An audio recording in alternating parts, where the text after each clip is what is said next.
Three phrases summarize the readings of the first Sunday of Advent.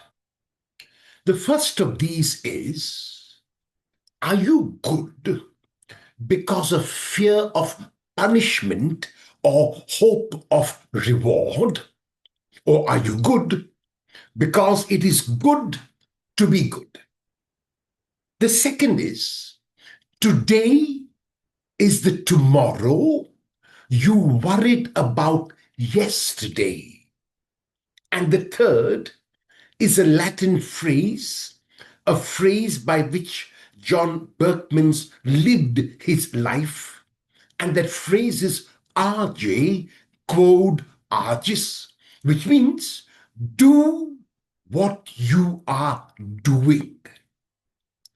In this oracle of salvation, which the first reading speaks about, Isaiah speaks about the elevation or the exaltation of Zion, the mountain of the temple of the Lord.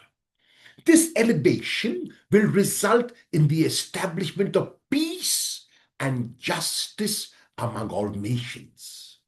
Today, more than ever, we need to hear these words of Isaiah. It is so sad, indeed, it is tragic that so many of the world leaders still believe that war is the answer, that disharmony and disunity is the answer, when in reality it is peace and justice and harmony among all nations, as Isaiah said centuries ago. The people, Isaiah says, will make a pilgrimage to Zion to learn the Lord's ways and walk in his paths. They will go to the God's holy mountain to learn from God himself. This instruction which God will give them will result in the instruments of war being turned into farming tools. Peace will reign, and so therefore there will be no need to train for war. There will be no need to set aside a defense budget. That money can be used to feed the poor. In this part of his letter to the Romans, Paul exhorts his readers, because of the urgency of the times, to wake up and live in the light rather than in the darkness. Living in the light is done by giving up things which are done under the cover of dark and daring to appear in the light. Christians must express through their words and actions the very presence of Christ in their lives and through their lives in the world. The text from the Gospel of Matthew is part of Matthew's eschatological discourse. To the question, when will Christ return? Matthew's answer is, no one knows. As in the time of Noah, life went on as usual with no sign that judgment was going to come, so will it be at the parousia, which literally means presence, but taken to mean the second coming of Christ. However, this lack of knowledge about the exactness of the hour, instead of becoming a cause for concern and anxiety, must be the motivating factor to be ready at all times. Because I do not know when, I will be ready in the now. And that is how John Berkman's lived his life. In the moment, RJ quote Argus, do what you are doing. In the metaphor of the thief who breaks and enters the house, the point being made is that it is the one who knows the exact hour is unknown who will be the one who will remain vigilant and awake at all times.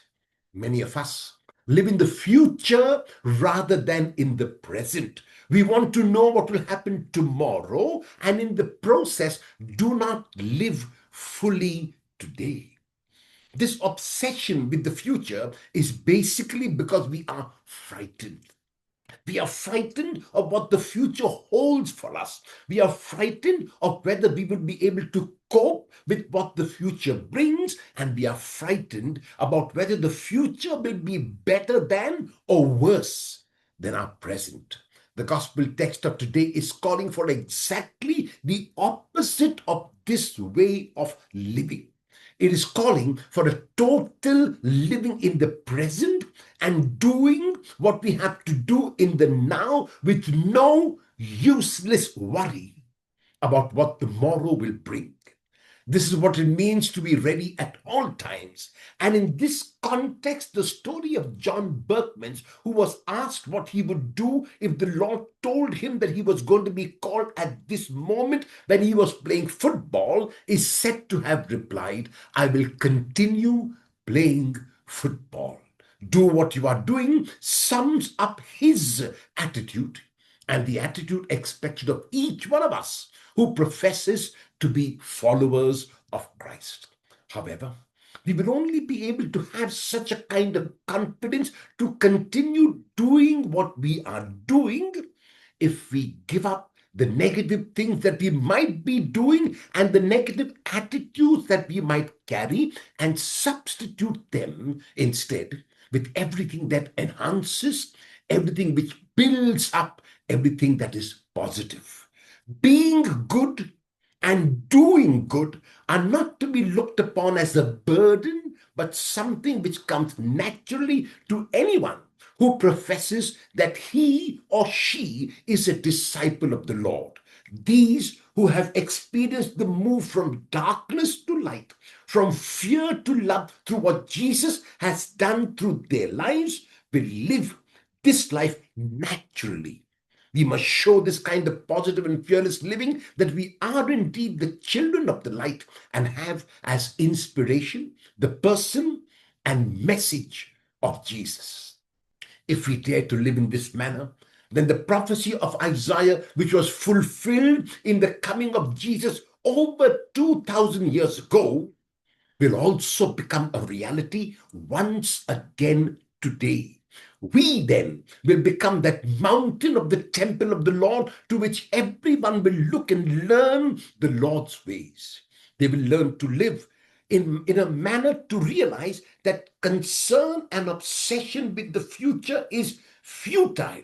They will realize that it is better to be positive than to be negative, to enhance and build up rather than pull down and destroy, to live fully rather than to die without ever having lived.